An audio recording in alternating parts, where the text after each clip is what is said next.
Panamá tenía 140.000 empleados públicos y tiene 255.000 empleados públicos. El mundo entero está conspirando contra ti y te quiere quebrar. Hay que estar hidratado, eso es importante. Dímelo a mí. Familia, hoy tenemos otro super podcast. Tenemos a mi amigo Melitón Arrocha, que vino a visitarnos, candidato a la presidencia. Así que ya saben, todas las preguntas que quieren hacerle, críticas constructivas en las redes de él. A mí no me escriban nada de eso, pero suscríbanse al canal, que estamos volando. Importante que se suscriban en YouTube, así nos sabemos que les gusta lo que estamos haciendo. Así que bueno, Javi, vámonos con el pod. Listo, candidato. Listo, para la foto. Hay que estar hidratado, eso es importante. Dímelo a mí. Me encuentro con el candidato, primero de todo, Oli. don Melitón. Bienvenido, un honor. El honor es mío, muchas gracias. Placer, la verdad que yo creo que ya era tarde. Yo tengo aquí esperándolo como meses, tenía que haber venido. Mi culpa. No, la verdad que me gusta porque ahora, después de verlo así de vaquero y después de que le sacó la añexa a todo el mundo en los debates, es un placer tenerlo aquí. Estoy como siempre digo, ahora con mucho respeto. Lo hubiera entrevistado hace meses. Es diferente, pero estoy con el posible futuro presidente de Panamá. O sea, que uno tiene que también ya tener cuidado porque no vaya a ser mi friend ya. Así que no tengo ni problema. Empezamos por lo básico, que es algo que me interesa mucho. ¿Por qué te metiste a la política? Bueno, me metí a la política hace muchísimos años. Yo fui viceministro de la presidencia a los 29, imagínate. Qué locura. Tengo 55, no voy a hacer la matemática, no sé que me salga un 8 por 4, pero estoy haciendo política. Tenía como 26 años caminando en aquella época con Mireya Moscoso en su segunda campaña presidencial. Pero dar este último salto, te digo, principalmente lo hago porque me preocupa mucho que hay algunos espacios territoriales que controla las bandas que ni siquiera la policía se atreve a entrar en esos lugares. Y mi sensación es que realidades como por ejemplo la que tiene El Salvador y algunos otros países de las cuales nosotros no hemos tenido, gracias a Dios, que ver con esos enormes problemas de gobernabilidad y de seguridad, yo no lo quiero ver en mi país. No quiero ver a mis hijos preocupados de que sus hijos si van a llegar o no van a llegar. Nosotros tenemos que hacer lo que tengamos que hacer para estar seguros de que esa situación no se dé en Panamá. Mira, ahora que dices eso de ser ministro a los 29 años, yo creo que eso es un subviceministro, es una experiencia y una enseñanza enorme, haber sido parte del gobierno tan joven. Yo creo que eso es lo que mucha gente, o poca gente tiene el acceso tan joven. Cuéntame, ya que estuviste tan joven, a esa edad, teletransporte de ese momento, ¿qué eran cosas que tú de primera mano aprendiste que te sorprendieron? Bueno, te voy a contar. Cuando yo entré al gobierno, yo pensé que todo el mundo que estaba en el gobierno era bruto y que no se habían resuelto los problemas porque no tenían la capacidad o no tenían el interés. Y una de las grandes lecciones que me llevé cuando entré al gobierno es que los temas son muchísimo más complicados de los que se ve desde afuera y que hay muchísima más gente competente obrando en el gobierno de lo que uno se imagina. Entonces ese fue como el primer gran shock, ¿no? El primer gran shock era, yo pensaba que era cuestión de llegar y resolver inmediatamente y después uno empieza a entender poco a poco el grado de complejidad y por qué nadie lo ha resuelto antes y todo el trabajo que involucra la creación de consensos, establecer la política pública clara a largo plazo y tal. Esa fue la primera lección. La segunda lección es que las grandes transformaciones se hacen desde el gobierno, no se hacen desde ningún otro lugar. Y yo vi cuando de pronto ideas que yo tenía que encontraban tracción en la sociedad se materializaban, cosa que cuando tú estás desde afuera del gobierno no importa qué tan buena sea tu idea, no vas a tener nunca la posibilidad de implementarla. Yo te diría que esos son los dos principales temas que encontré cuando llegué al gobierno tan joven. Yo creo que ahí entra importante el tema de la experiencia, porque mucha gente ve la situación del gobierno como si fuera una empresa privada. O sea, como que yo llego, doy las directrices y listo. Y yo creo que no. Yo creo que el tema de burocracia, el tema de protocolos, el tema que tú no puedes hacer más nada de lo que te permite el puesto. La ley. Es algo muy complejo, ¿no? Y de repente una persona que viene desde afuera no está acostumbrada a eso. Poca gente sabe lo que tú acabas de decir. La mayoría de la gente ve la gestión del gobierno como ve la gestión de tu empresa. Y cuando entras al gobierno te encuentras con una cosa que se llama el principio de la estricta legalidad, que dice que no es nada más que tú no puedes hacer nada distinto a lo que la ley expresamente dice que puedes hacer. Y eso, gestionar cualquier cosa de esa manera es muy distinto a como la gestionas cuando estás en el sector empresarial, que el principio es de la libertad, en donde tú puedes hacer todo aquello que la ley expresamente no te prohíba. Y ese cambio plantea todo un paradigma en materia de gestión y hace ver gente que en el sector privado eran muy competentes, lo hacen ver en el sector público como unos perfectos chambones. Claro, entonces cuando tú quieres cambiar la ley, te das cuenta que entonces ya necesitas la asamblea y que los diputados pues aprueben una cosa y la sanción del presidente, y ahí se nos fueron los 5 años. Bueno, y fíjate, es una de las grandes cosas que tenemos. Dentro de nuestras complicaciones en materia de política, tú la acabas de escribir bien, necesitas 36 votos en la asamblea, después necesitas que el presidente no la objete por inexequible, en fin, por inconveniente. Esos conflictos, esas contradicciones, esas luchas de criterios también permiten que no haya nadie que le impone al resto de la sociedad su voluntad. Hay una suerte de peso y contrapeso dentro del sistema que lo que nos permiten es que no haya un solo ser supremo superdotado que nos impone sus criterios, sino que es el producto de esas luchas entre todos. Y por eso yo he comentado varias veces, particularmente de cara a lo que viene, que creo que va a requerir de un gobierno de unidad nacional, es que en torno a nuestra diferencia es que tenemos que encontrar la unidad nacional. Claro, y yo creo que eso que tú acabas de decir es muy puntual, porque la gente tiene que también entender cómo funciona cada cosa. Y yo creo que también ahí entra la frustración del que es empresario con el gobierno, y también yo creo que ahí falta la comprensión de que siempre ha sido funcionario con lo que sufre el empresario. Creo que ahí es importante.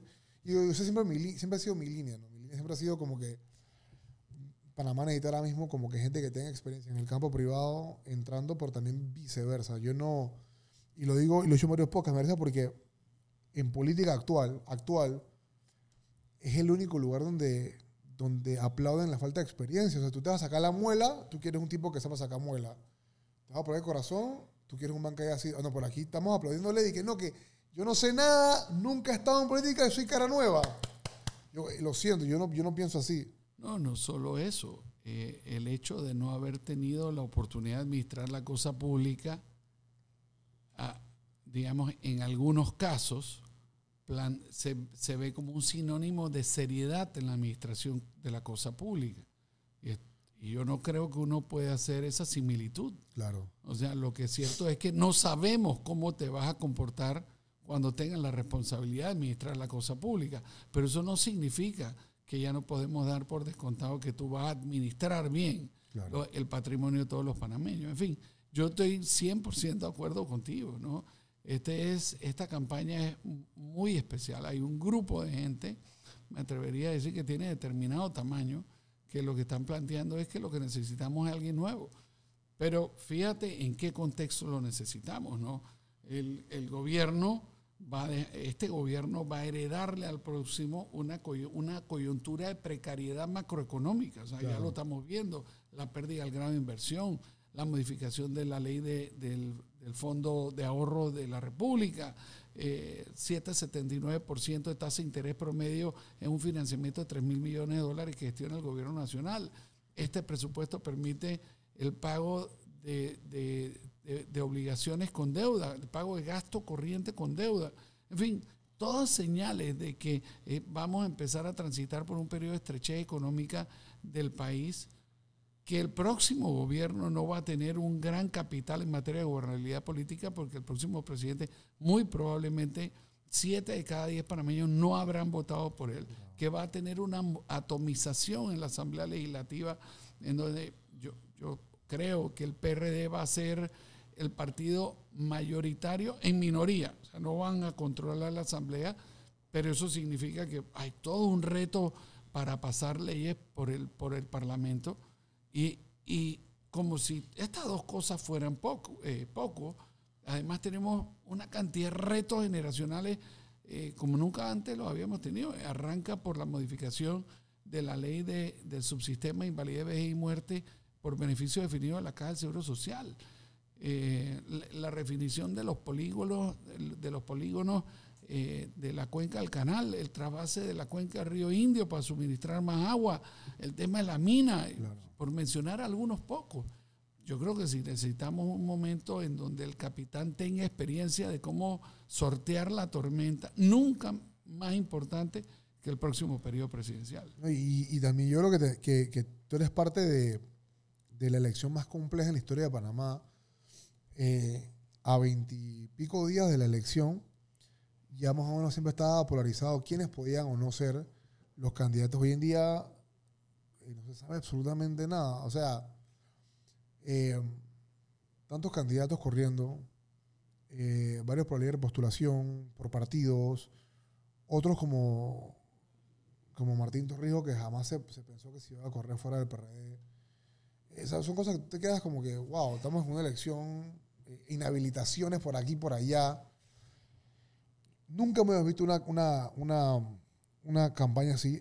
Obviamente yo sé que de repente para los candidatos tiene su forma de verlo y para los que cubrimos lo que está pasando tenemos nuestra forma de verlo. ¿Tú cómo lo ves personalmente? Bueno, yo creo que tú lo has descrito muy bien, ¿no?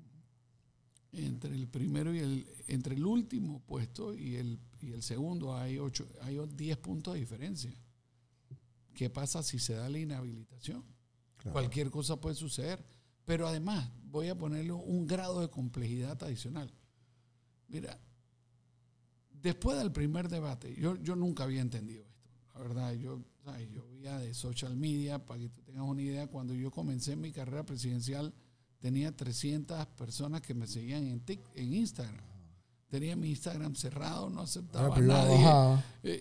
¿Sabes? Un verdadero de barajuste. La persona que me ayuda con este tema me dijo, tú no puedes ser electo presidente si tienes 300 seguidores de Instagram. Y sin embargo, el día del primer debate, yo vi en la primera persona al singular cómo social media puede hacer milagros. Sí, claro. ¿No? Y en mi caso, trajo a alguien a la vida, lo resucitó políticamente. ¿Qué de esto puede pasar antes de la elección? Y temas tan distintos como, por ejemplo, las elecciones anteriores están decididas 2 o 3 días antes de la elección, porque entre otras cosas viene la veda electoral. Yo me atrevería a decir, añadiendo a la incertidumbre que tú planteas, que cualquier cosa puede suceder hasta el último, hasta cuando literalmente cierran las urnas, cualquier cosa puede suceder. No, definitivamente, yo lo creo firmemente y creo que lo que tocas decir es muy interesante porque ciertamente ese acceso a la información en tiempo real, ese acceso a nuevas plataformas digitales. Es más, yo me atrevo a decir que cuando tú y yo nos conocimos, que fue el primer debate, yo ni siquiera fui a grabar. Yo fui invitado, yo tuve doble invitación ese día, para que te sepas el bochinche. Yo fui invitado por candidatos. O sea, que tú no ibas como Mayer. Pues. No, yo llegué temprano. No, yo iba invitado como los candidatos que me invitaron y fui como prensa también. Y llevé a mi crew y me acuerdo que Javi me dice, hey, por si acaso llevemos la cámara. Y yo quedé tan... O sea, yo me divertiendo que íbamos a filmar y al final quedamos, creo que haciendo contenido con más views ese día porque todo el mundo pregunta lo mismo. O sea, todo el mundo hace la misma cosa y la gente quiere ver a los candidatos de verdad. O sea, quiere conocer la realidad. ¿Por qué? Porque el factor humano creo que nunca había sido considerado tanto como en esta elección. Yo creo que tú me dirás, pero las soluciones para muchos problemas son obvias. Lo que falta es voluntad y poder o capacidad o gestión. Yo creo que si yo tuviera que decir dónde va mi voto, o a los pelados que yo le digo, tiene que ser la voluntad de gestión, porque, a ver, la solución de muchos problemas que tenemos está ahí. O sea, no es tan compleja como la gente dice. A mí me parece porque, me imagino que a ti te ha pasado, pero cuando tú te das cuenta cuando alguien no sabe nada de política, cuando dice, ¿tú por quién vas a votar? por fulano. Es que tengo que ver su propuesta, pero si están ahí, no las has buscado. O sea, eso es como para responder. Pero definitivamente lo que tú dices, eso del social media y de lo que está pasando. Y yo creo que ese primer debate, yo no sé si tú eras experto en debate o qué fue lo que pasó, pero ¿cuál tú crees que fueron los factores que te hicieron a ti pues lucir tan bien en ese primer debate? Mis hijos, Oli. Eso en mi casa es una lucha constante, un debate constante por cualquier cosa. Desde la hora que regresamos a la casa, cuánto es que quieren gastar en la discoteca. Sí. En fin, tú tienes que ser un experto en debate en mi casa para subsistir el fin de semana.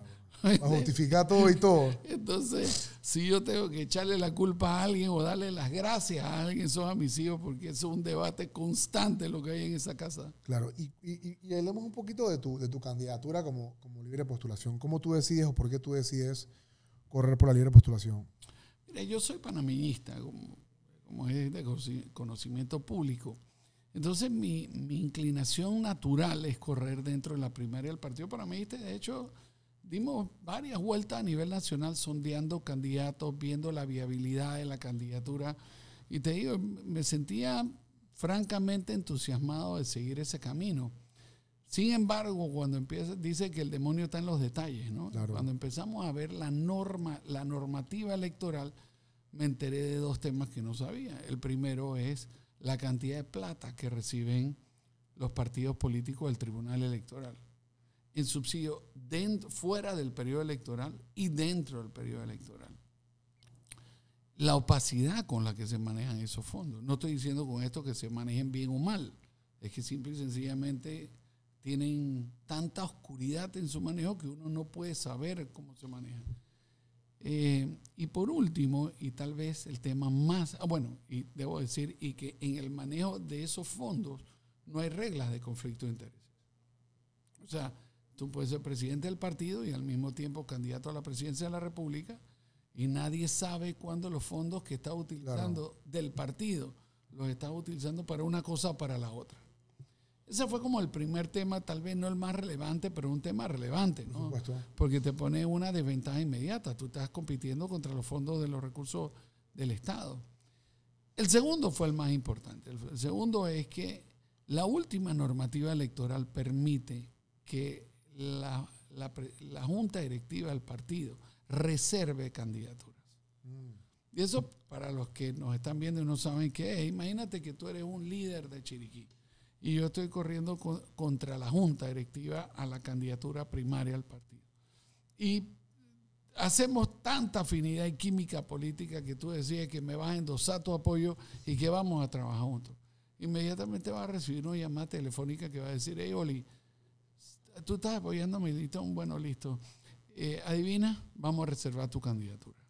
Eso significa que tú no vas a poder correr a las primarias y eso significa que no vas a poder ser candidato en la elección general. Bueno, la capacidad de alinear los astros con esas ventajas hacen que nadie pueda correr a lo interno de su partido. Y no te lo digo yo te voy a decir lo que ha pasado. ¿Quiénes ganaron? Bueno, ganó José Isabel Blandón, presidente de su partido. Ganó Rómulo Rux, presidente de su partido. Excepción cuando está en el gobierno porque tiene control completo del Ejecutivo. ¿Quién más está corriendo? Bueno, Toto Álvarez por país ganó siendo presidente de su partido. En fin. Y ahora veamos quiénes no corrieron. Bueno, no corrió Kathleen Levy, miembro del Partido Panameñista. No corrió Eduardo Quiroz, miembro del Partido Panameñista. No corrió Zulay Rodríguez, que está corriendo por la libre postulación. No corrió Martín Torrijos, que está corriendo por el Partido Popular. No corrí yo, que estoy corriendo por la libre postulación del país. En fin, cuando tú ves los hechos de lo que aconteció, tú te das cuenta de que la política pública se ha encargado de pervertir el sistema y que como no la cambiemos el próximo ciclo electoral, vamos a seguir teniendo que el que sea presidente del partido va inexorablemente a ser candidato a presidente de la República. Es que es inganable una primaria dentro de un partido compitiendo contra eso. Porque es imposible. Inganable. O sea, tienes una... o sea, ¿tú decías para qué usas la plata? Bueno, te voy a poner un ejemplo. Yanibel Ábrego con la cantidad de diputados que contaba su candidatura, que la habían endosado, y lo que eso significa en materia de recursos de la Asamblea Legislativa, no le puedo ganar a Rómulo Rux. Claro. O sea, esos son hechos, evidencias que te van indicando cómo la formulación de políticas públicas en materia electoral inciden en el resultado. Y a mi juicio, si nosotros no cambiamos eso en el corto plazo, le estaremos haciendo un daño a la democracia.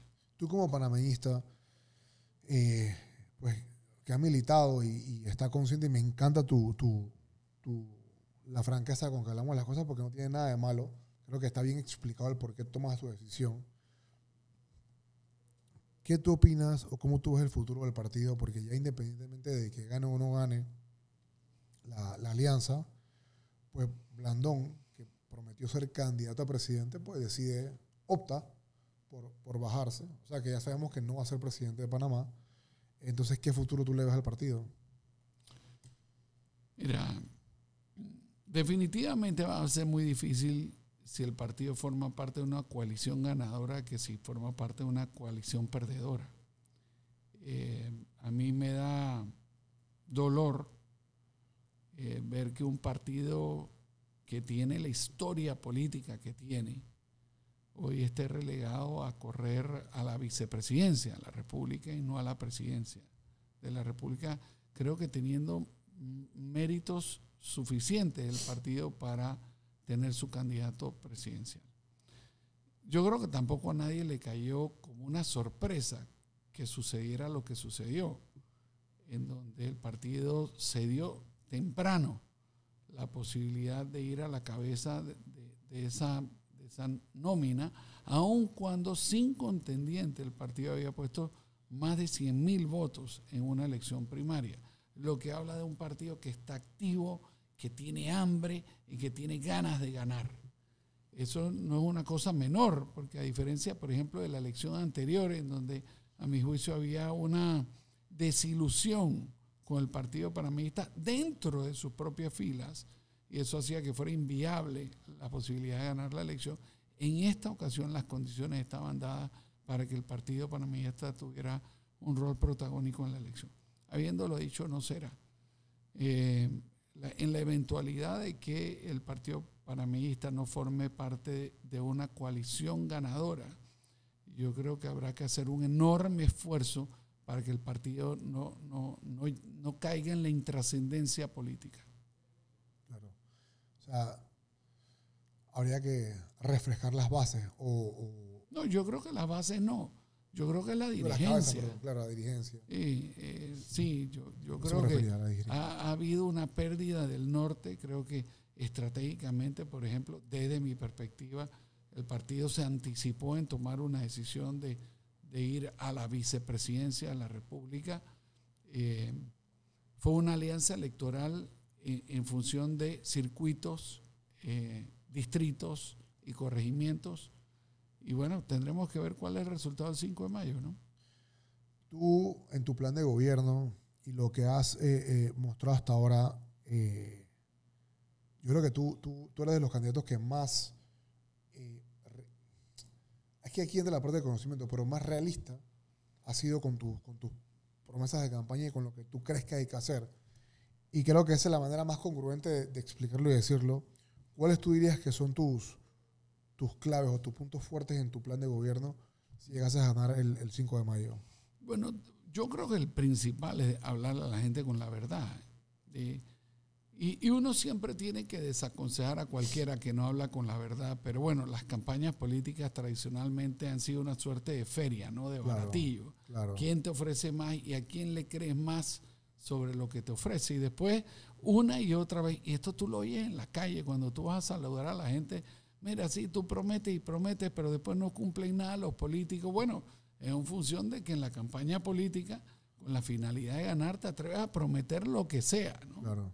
Hay pocos políticos que cuando le plantean una necesidad, ¿sabes?, se inhibe de decirle a la gente, sí, ok, yo soy el que te la va a resolver, ¿no?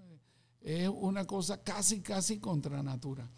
Habiendo dicho eso, sí ha habido un momento de la historia republicana en donde uno tiene que ser pragmático y honesto en plantearle al país las limitaciones digamos, de las promesas, es esta. Porque, como te dije, vamos a tener una situación muy complicada macroeconómicamente.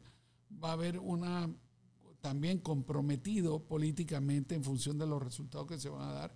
Y hay muchos retos por delante. Entonces, yo he oído candidatos que han planteado aquí que van a ofrecer 500,000 empleos. Hace 5 años, con condiciones económicas mejores, eran 400,000, que fue lo que cambió, que ahora vamos a poder generar 100,000 más. He oído candidatos a la vicepresidencia de la República que le han planteado al país primer empleo garantizado. Bueno, eso no lo ha hecho los Estados Unidos, que son los que imprimen el papel moneda que nosotros usamos, lo vamos a poder hacer nosotros, ¿no? He oído gente que ha dicho, mira, vamos a hacer una reforma a la Caja del Seguro Social, otro candidato, pero te dice, no te preocupes, tú no vas a tener que poner ninguna gota de sacrificio porque el gobierno lo va a poner todo, y después además te dice, como si fuera poco eso, además vamos a indexar las pensiones a la inflación y va a ser al menos el 60% del salario mínimo. Bueno, cuando tú empiezas a oír eso, tú tienes que rascarte la cabeza y preguntarte, ¿es eso posible de verdad? O sea, en una sociedad en la que en 1960 el promedio de vida eran 60 años, claro, y hoy son 79, y los expertos actuarios dicen que en el año 2050 van a ser 82 años. En el 2050 las mujeres van a vivir 85 años promedio y los hombres 79. ¿Cómo tú resuelves la ecuación aritmética de que todos vivimos más pero nos jubilamos al mismo tiempo haciendo los mismos aportes? O sea, es que eso en la época en donde todo el mundo tiene acceso al conocimiento universal a través de tu teléfono celular o de internet, es faltarle el respeto a la gente. Y francamente yo creo que la gente está despertando, está oyendo, está entendiendo que te están vendiendo la moto y que el 1 de julio va a aparecer quien sea que sea electo presidente, de no ser la fórmula Rocha Maduro, a explicarte por qué todo lo que te prometió no te lo va a poder cumplir. Y le va a echar la culpa al gobierno anterior. Pero por ahí Margaret Thatcher decía que los gobernantes no están para entender cuáles son los problemas, que a los gobernantes los eligen para que resuelvan los problemas que ya saben que existen. No, yo creo que está muy claro lo que acabas de decir, es cierto. Y sobre todo el tema de la jubilación. O sea, son cosas que la gente... Hay decisiones que tiene que tomar el próximo mandatario, decisiones fuertes. Pero es verdad, o sea, cada vez la gente va a vivir más y van a aportar menos, y simplemente es algo súper sencillo, o sea, no es algo tan complejo ni es algo que a la gente le da miedo decirlo, pero es completamente cierto, y con muchos otros temas también, ¿no? Yo quiero saber tu opinión con el tema de la educación en Panamá. Yo estoy muy frustrado con el tema de la educación. Se lo digo en todos los podcasts, lo digo a la gente.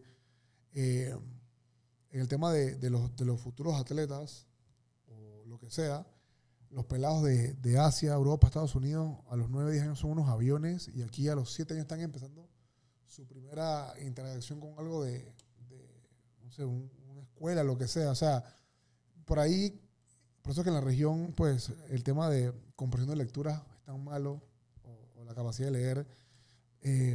¿Cuál es tu postura con el tema de la educación? Bueno, fíjate, la educación, 7% del Producto Interno Bruto se destina en educación.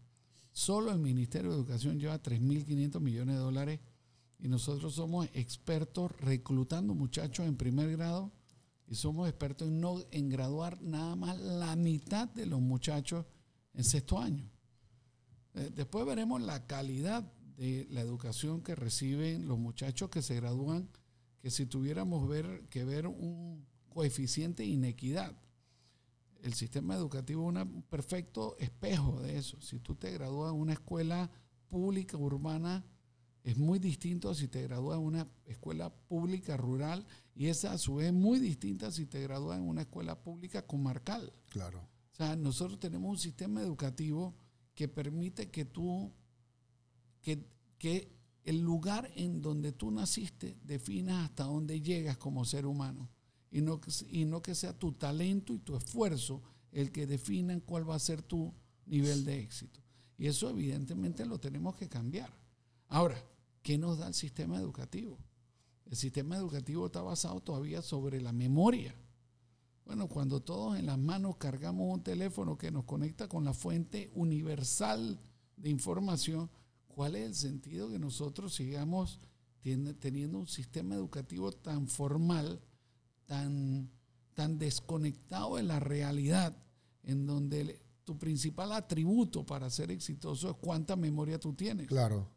Hoy, algunos otros países ya no definen éxito educativo respondiendo a la pregunta de forma correcta. Hoy esos nuevos esquemas educativos lo que te están entrenando es a que sepas hacer la pregunta correctamente. Y bueno, en ese sentido, bueno, hay todo un tema de prompts en inteligencia artificial generativa, que si tú haces la pregunta correcta, obtienes el resultado correcto y lo obtienes con una calidad y una velocidad que, digamos, pone a cualquier ser humano en franca debilidad. O sea, no puede competir contra eso. Y hay que entender que la inteligencia artificial generativa apenas está comenzando. Sí, señales, claro. Está dando sus primeros pasos. Habrá que ver eso dentro de 20 años, cómo funciona y cuál va a ser el efecto de esto dentro del sistema educativo, incluso en materia de infraestructura. Y ahora te cuento.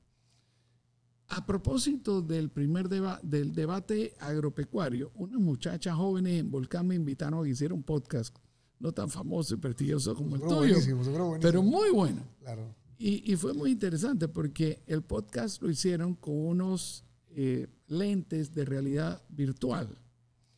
Y cuando me los pusieron, yo estaba medio, ¿sabes? Este viejo de 55 y una muchacho de 18 poniéndome unos lentes.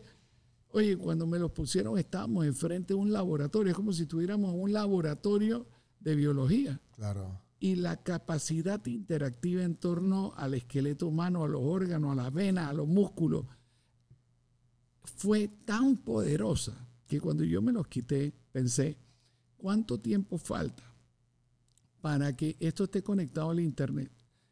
A través de esto sea el curso, aquí mismo sea el examen y esté validado biométricamente por tu iris. Sí, sí. ¿Y eso qué significa en materia de construcción de infraestructura cuando el curso viene a ti y tú no vas al curso? ¿Y cuál va a ser el impacto de eso en la educación como la conocemos hoy, en donde a lo mejor las escuelas, su rol protagónico no va a ser el de formación académica, sino el de que todos aprendamos a socializar? Claro, las habilidades blandas de liderazgo en donde nos vamos a enfocar, porque solo Dios sabe hacia dónde van los avances de la tecnología. No, definitivamente, y eso que tú dices es una locura, porque yo me acuerdo que en mi escuela privada, era un lío conseguir, un esqueleto con los músculos. Y ahora en 5 segundos tenemos todo a cualquier persona con eso con una laptop y obviamente con eso de realidad virtual. Otro tema que me tiene a mí bien frustrado, y cómo tú lo vas a resolver, el tema del turismo. Bueno, el tema del turismo, mira, si decidimos tratar de hacer las cosas mal, no nos sale tan bien. O sea, nosotros tenemos 18 millones de turistas que están a 10 kilómetros de aquí durante el año, y nosotros logramos bajar a 2. Tenemos un puerto de crucero en el Atlántico y uno en el Pacífico, una ciudad extraordinaria. Y sin embargo no hemos logrado enchufar el motor del desarrollo turístico a la economía nacional.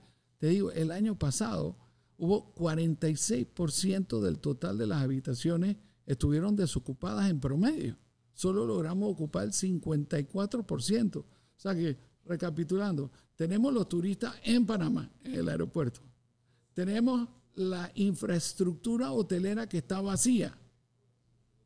Tenemos la belleza, para mencionarte Panamá, el canal de Panamá, el casco antiguo, tenemos 2 parques naturales, tenemos el camino de cruce, en Colón tenemos, ¿sabes?, ruinas, tenemos Panamá la Vía, en fin, tenemos una cultura gastronómica brutal, hoteles espectaculares, y no logramos ponernos de acuerdo como sociedad para que esa industria sin chimenea sea uno de los principales motores del desarrollo. desde mi perspectiva, si tratamos de hacer las cosas mal, no nos salen tan bien. Y yo creo que es frustrante ver cómo otros países aprovechan tanto el turismo, y lo que tú dices es cierto, tenemos todo ahí a la orden del día, y yo creo que es algo que hay que taclear de frente de manera muy puntual. Hablemos un poquito de un tema que yo creo que ha sido como, de repente como que la punta de flecha de esta elección, el tema del trabajo. Tú lo dijiste hace un instante, han prometido de manera diferentes métodos de trabajo seguro, que medio millón de empleos de trabajo. ¿Tú cómo ves esa situación del empleo? Va a ser el principal reto. Fíjate, si tú hablas con cualquier persona por debajo de 29 años, 1 de cada 2 personas con las que hables te va a decir que está desempleado. Bueno, no solo está desempleado, está frustrado porque ha terminado ya sea su escuela secundaria, su universidad, y primero no consigue trabajo, y muchos de ellos cuando consiguen trabajo lo consiguen una cosa muy distinta a la que estudiaron. Entonces tú te podrás imaginar terminar de abogado y haberte graduado de abogado, y que cuando vas a buscar empleo lo último que te sale es poder ejercer la profesión que estudiaste durante 4 o 5 años. Entonces, efectivamente, nosotros tenemos que devolver el entorno de crecimiento económico a donde estaba hace algunos años. ¿Y cómo vamos a hacer eso? Bueno, hay varias formas. Primero, desburocratización y racionalización del empleo, de la burocracia estatal. ¿Eso qué significa? Pues, si tú vas por ejemplo, te vas a comprar un carro, bueno, la diligencia debida en la compra del carro te la tiene que hacer el que te vende el carro, la compañía que te da el préstamo, la compañía aseguradora, 3 veces el mismo trámite para una sola transacción. Claro. Eso le añade costos. Si tú vas a sacar cualquier cosa y tienes que ir a 4 instituciones, te piden 4 certificados de registro público distintos para la misma transacción. La racionalización de los procesos. Dios no permita que tú decides vender bolis, porque para la venta del boli necesitas tener un registro sanitario y el Estado te lo va a dar dentro de 1 o 2 años. Ya en ese momento decides hacer un anexo a tu empresa y eso requiere un permiso de construcción. Te va a pasar 1 año antes de que el municipio te entregue tu permiso de construcción. Todo esto incide en la imposibilidad de que las cosas sucedan. Te doy un dato más. En el año 2000, Panamá tenía 140.000 empleados públicos y tiene 255.000 empleados públicos. La pregunta es, porque ha crecido mucho más que lo que ha crecido demográficamente el país. Pregúntate, ¿estamos recibiendo un mejor servicio público? La respuesta es que no. Y entonces, ¿qué ha hecho la burocracia? Te voy a decir qué ha hecho la burocracia. La burocracia lo que ha hecho es complicarte la vida. Tú abres tu negocio, cogiste tu préstamo, todavía no has vendido nada, tienes tu inventario lleno, abre la puerta y el primero que entra un tipo del municipio. A ver, ¿qué te encuentra que tiene un problema para ponerte una multa? Cierra la puerta, ¿y quién abre la puerta de vuelta? El Ministerio de Salud. Cierra la puerta, ¿y quién abre la puerta? Los bomberos. Para cuando tú terminas, hermano, tú sientes que el mundo entero está conspirando contra ti y te quiere quebrar. Sí, claro. Entonces tenemos que tener una cultura de funcionario público que entiende que su propósito es ayudarte, porque solo si hace ganancias, hace utilidades, va a generar empleo, va a generar riqueza, va a generar impuestos, y eso es lo que tenemos que hacer. Entonces, eso son cosas directas que el gobierno puede hacer el día 1. Tenemos que devolverle la confianza, el gobierno, al sector empresarial, particularmente a las empresas extranjeras, para que haya un crecimiento por vía de inversión extranjera directa. De esa manera traemos capital fresco al país, procesos productivos, en fin, no es tan complicado. Lo que necesitamos es darle confianza a la gente y a las empresas de que pongan su capital a andar. Yo creo que lo que tú acabas de decir es el martirio de cada empresario que hay aquí. Te faltó la DGI, pero así, bueno, te faltó la DGI, pero o sea, es una locura. Si podemos hacer el proceso complicado, ¿por qué no desaprovechar la ocasión? ¿No? O sea, claro. Es una de estas cosas en donde para el momento en que tú terminas de poner tu emprendimiento, era más fácil graduarte de doctor que aprender todas las normas que regulan iniciar un negocio en Panamá. Y yo creo que eso se notó mucho en el tiempo de la pandemia. O sea, en el tiempo de la pandemia, por lo menos al sector que yo pertenezco, yo aporté de todo y no recibí ningún tipo de subsidio. O sea, a mí desangraron. No recibí ningún tipo de ayuda, obviamente, porque no calificaba. Pero, o sea, era cargar con tu empresa a puro músculo. Y definitivamente ahí es donde volvemos a lo que hablábamos al comienzo, pues. Que el funcionario o el que tenga que tomar estas decisiones no puede estar desconectado de cómo funciona la empresa, porque entonces, si no sabes cómo ayudar, de nada sirve la ayuda. Y yo creo que eso que tú acabas de decir me resuena, porque tengo un poco de amigos que tenían restaurantes y era plata y plata y plata, y no, que no llegan los bomberos, que falta el permiso de los bomberos, que falta esto y que lo otro. Y todo era, o sea, todo era eso, era un lío para complicarle la vida a la gente que pone plata, tanto al panameño como al extranjero, para crear plazas de trabajo. Yo creo que la principal ayuda para crear trabajo es apoyar al empresario, no todo puede ser botellas. Bueno, pero Yoli, échale ojo a esto. Cada 5 años nosotros sacamos desde el chofer y la secretaria hasta el ministro. O sea, cada 5 años todo el acervo ese, Claro. toda la capacidad de saber gestionar tu puesto desaparece casi por completo. ¿Tú te imaginas que cada 5 años tú votaras a todo el mundo y volvieras a comenzar? ¿Cómo estaría tu negocio? Una locura. El mío estuviera quebrado. Y los costos altísimos, porque está liquidando gente, imagínate, y contratando gente. Además, la curva de entrenamiento, hasta que finalmente saben cómo se hace el trabajo, resulta ser que cuando ya empiezan a saber cómo se hace el trabajo es que lo van a botar de vuelta. Entonces, te digo, este país ha sido muy generoso con los panameños, con todos nosotros, porque una y otra vez nosotros hacemos cosas que por cualquier otro país del mundo, e incluso por nosotros mismos, se consideraría una locura. Y este país lo aguanta, lo absorbe y seguimos echando para adelante. Bueno, llegó el momento en que tenemos que ponernos serios. Llegó el momento en donde nosotros no podemos continuar con este relajo de que a cada 5 años borrón y cuenta nueva y empieza de nuevo. Tenemos unos funcionarios públicos que no saben lo que tienen que hacer, y eso tiene que terminar. Porque al final, ¿qué termina sucediendo con esto? Seguimos ralentizando la economía. Fíjate, algún candidato ha planteado que cuando llegue al gobierno de llegar, lo que va a plantearle al país es un referéndum para saber cuáles son los temas que después van a tener que ir a una constituyente. Entonces, la economía, ¿tú qué crees que pasa cuando yo tengo un proceso de referéndum seguido de un proceso constituyente? Claro. La constituyente, una vez que tú abres esa caja de Pandora, yo cómo invierto en el país si no sé ¿Cómo va a quedar? ¿Cómo va a quedar? ¿Qué se puede y qué no se puede hacer? En este momento, cosas tan básicas. Nosotros entendemos que la mejor manera de distribuir riqueza y bienestar es a través de una economía de mercado. Yo tengo certeza de que con la constituyente ese concepto va a quedar igual o puede cambiar. Y mientras que no lo tenga, ¿qué hago? Sigo invirtiendo en ese país. Con lo cual lo que te estoy planteando es, algunos de los candidatos están planteando parar el país, al menos durante 2 años. Yo creo que lo que el país necesita es todo lo contrario. Necesita reactivación.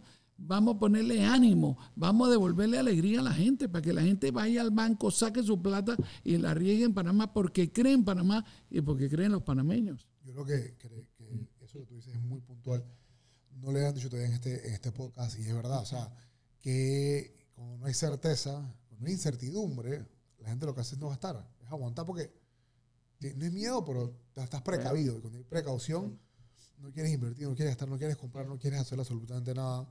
Y es un comportamiento ya estudiado, no es que estás asumiendo algo, es algo que sabemos que va a pasar. Una cosa que me preocupaba mucho y que quería tocarte el tema era el hecho de también el alto costo de la vida que tenemos, ¿no?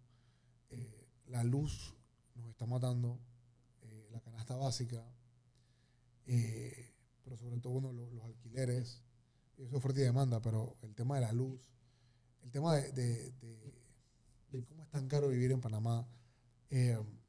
Comer en Panamá en un restaurante es como comer, es más caro que Nueva York. O sea, la gente no sabe, no es broma. 1000 veces más caro que Europa. ¿Qué vamos a hacer con eso? Bueno, fíjate. Y aparte, falta mencionar los pasajes de avión. ¿Ah? Sí, nosotros tenemos en lo que respecta a comida. Fíjate, si tú miras el valor de mover mercancía de Tierras Altas a la ciudad de Panamá, en ocasiones es más caro que lo que te cuesta mover un contenedor de China a Panamá. Y son 550 kilómetros de distancia.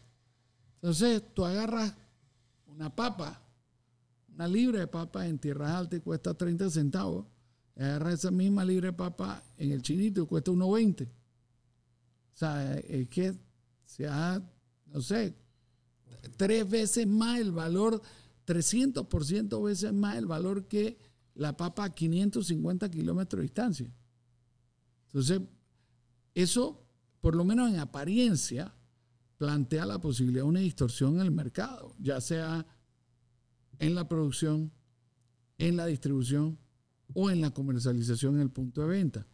Y lo que tiene que suceder es que alguien empiece a mirar eso de cerca, incluyendo, por supuesto, la Autoridad de Protección al Consumidor y Defensa de la Competencia, porque empiezan a ver cosas que no tienen lógica. Al mismo tiempo, nosotros tenemos que mejorar la productividad. Pues solo mejorando la productividad es que podemos hacer que la gente gane más dinero abaratando los productos. Y sobre eso yo planteé un agresivo plan de circunvalación a las ciudades importantes desde David hasta Panamá, de manera tal que podamos mantener una velocidad constante, segura, de 100 kilómetros por hora. No tiene ningún sentido que David no esté a 4 horas y media de Panamá 100%. De tiempo. Y esto parece mentira. Cuando tú le empiezas a meter 7 horas en vez de 4 horas y media, eso no voy a hacer la matemática, pero ese 40% más de tiempo, lo que significa 40% más de costo, ¿no? Entonces, en la medida en que nosotros logremos hacer que toda la cadena, desde el punto de producción hasta el punto de comercialización, sea más eficiente y productiva, esa misma medida podemos ver un productor que gana más dinero al tiempo en que el que compra el producto en el punto de venta también lo compra más barato. Eso tiene que haber, en otras palabras, competencia y el gobierno acompañando una política de incentivos que apunte en la dirección correcta. Nosotros nos hemos embarcado en políticas que son por ratos alocados.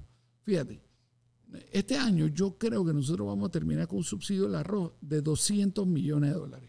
Y tú vas al supermercado y no hay arroz de primera, no lo vas a encontrar. Entonces, ¿cuál es la política? Nos cuesta mucho y no hay el producto. Y cuando empiezas a ver estas contradicciones, tú te das cuenta de que hay mucho por hacer. En materia de pasaje, mira, yo creo que ha sido extraordinario lo que ha hecho Copa.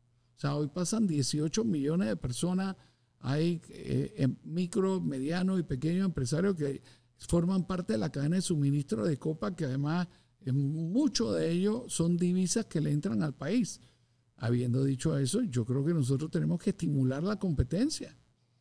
No solo en el aeropuerto de Tocumen. Panamá cuenta con una infraestructura aeroportuaria envidiable.